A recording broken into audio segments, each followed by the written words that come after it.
प्यारे देशवासियों, नमस्कार। आप सबको मालूम है SIR यानी स्पेशल इंटेंसिव रिवीजन जो वोटर लिस्ट का चल रहा है बिहार में, वो सबसे बड़ा मुद्दा, सबसे ज्वलंत मुद्दा आज देश में है।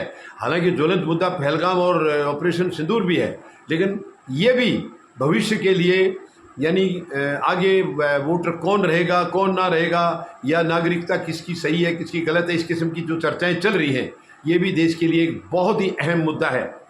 और अभी माननीय सर्वोच्च न्यायालय में जो सुनवाई हुई है उसका आकलन संतोष मलिक जी ने किया है। संतोष मलिक जी आपके अपने मतदाता जागृति संगठन की राष्ट्रीय अध्यक्षा हैं, और 2 दिन की जो सुनवाई हुई है उस पर संतोष मलिक जी सारा जो आकलन उन्होंने किया, मैं वो उनके विचार आपके सामने रखना चाहूँगा। आपको मालूम है सबसे पहली सुनवाई 10 जुलाई को हुई थी, और 10 जुलाई को जो सुनवाई हुई थी माननीय सर्वोच्च न्यायालय ने कहा था जो 11 डॉक्यूमेंट 11 दस्तावेज जो चुनाव आयोग ने तय किए थे, खुद माननीय सर्वोच्च न्यायालय ने ये साफ तौर पर कहा था ये तो हमारे पास भी नहीं है। तो आपने उस वक्त 3 डॉक्यूमेंट और उसमें ऐड करने के लिए माननीय सर्वोच्च न्यायालय ने कहा था, और वो 3 डॉक्यूमेंट थे राशन कार्ड, आधार कार्ड और वोटर कार्ड। बाद में चुनाव आयोग ने हल्फनामा दे दिया था और इन तीनों ही डॉक्यूमेंट को गलत बता दिया था कि ये भरोसे के लायक नहीं है। उसके ऊपर माननीय सर्वोच्च न्यायालय में दोबारा से जो सुनवाई हुई है 28 जुलाई को, तो उसमें यानी जो ADR जिन्होंने ये शिकायत दर्ज करा रखी है जिसके ऊपर सुनवाई चल रही है, उन्होंने भी चुनाव आयोग के हल्फनामे का बड़ा कड़ा जवाब दिया था, और बहुत कड़ी प्रतिक्रिया उस दिन देखने को मिली थी 28 जुलाई को। और माननीय सर्वोच्च न्यायालय ने अगले दिन की फिर तारीख रख दी थी, यानी कुछ और उसके पूरी वो प्रक्रिया बनाने के लिए 29 जुलाई की भी तारीख थी, 29 को भी सुनवाई हुई है। तो माननीय सर्वोच्च न्यायालय ने साफ तौर पर कह दिया है कि हम जो कार्रवाई चल रही है उस पर फिलहाल हम रोक नहीं लगा रहे हैं, लेकिन ये साफ तौर पर बता देना चाहते हैं चुनाव आयोग को कि अगर 1% भी कहीं धांधली नजर आ गई तो हम तुरंत एक्शन लेने से चूकेंगे नहीं। ये वार्निंग, एक चेतावनी तो दे दी है चुनाव आयोग को। और अब ये 2 दिन की सुनवाई के बाद ADR को या जो भी शिकायत करता है उनको 8 अगस्त का माननीय सर्वोच्च न्यायालय ने टाइम दिया है। 8 अगस्त तक वो अपना जवाब दाखिल करेंगे, अपने रिएक्शंस दाखिल करेंगे, और 12 अगस्त की अगली सुनवाई है।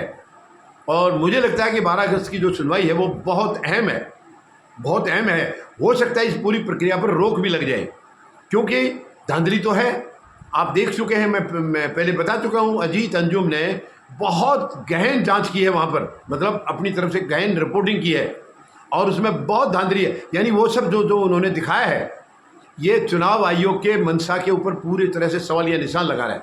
चुनाव आयोग कह रहा है नाजायज़ वोटर हैं वहाँ, विदेशी वोटर हैं वहाँ, अगर हैं तो ये ठीक बात है, वो उनका होना चाहिए, उनका एक्शन होना चाहिए। लेकिन अब जो वहाँ से खबरें आई हैं जो अजीत अंजुम ने एक्सपोज किया है, वो तो बहुत ही शर्मनाक है, बहुत ही गैर जिम्मेदाराना है। यानी आपके जो BLO हैं वो खुद ही फार्म भर रहे हैं, खुद ही दस्तखत कर रहे हैं। मृत लोगों के भी आपने फार्म भर दिए हैं, साइन कर दिए हैं खुद BLO ने। इससे ज़्यादा शर्मनाक क्या होगा? तो अब कैसे यकीन करें कि चुनाव आयोग जो कह रहा है कि विदेशी वहाँ पर वोटर हैं, हाँ, कैसे माने इस बात को? पहली बात तो अगर वोटर हैं तो वो बनाए किसने? क्योंकि वोटर तो काटना और ऐड करना चुनाव आयोग का काम है, तो वो बनाए किसने? अब चलिए बन गए हैं, तो अब आप उनको नाजायज़ बता करके आप जो कर रहे हो वो कौन सा जायज़ है?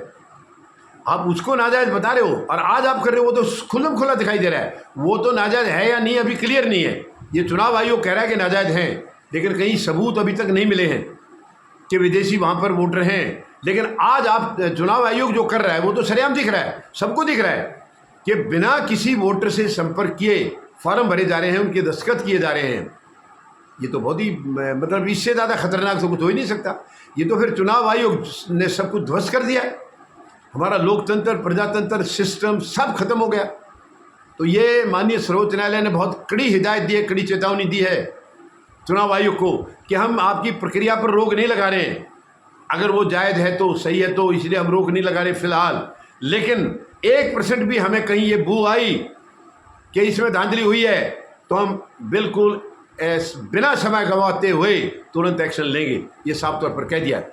तो अभी देखना है 8 अगस्त तक ADR ने अपना जवाब दाखिल करना, वो तो करेंगे क्योंकि शिकायत उन्होंने खुद कर रखी है, उनका जवाब में कोई हमें ये संदेह नहीं है, वो बिल्कुल करेंगे।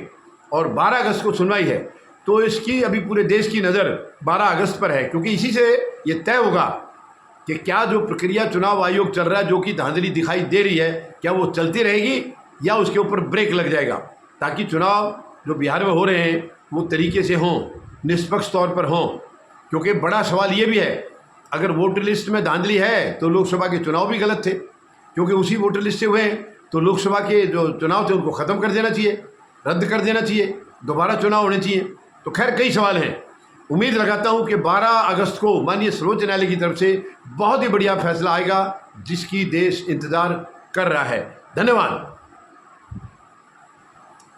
जय जवान, जय किसान, जय हिंद।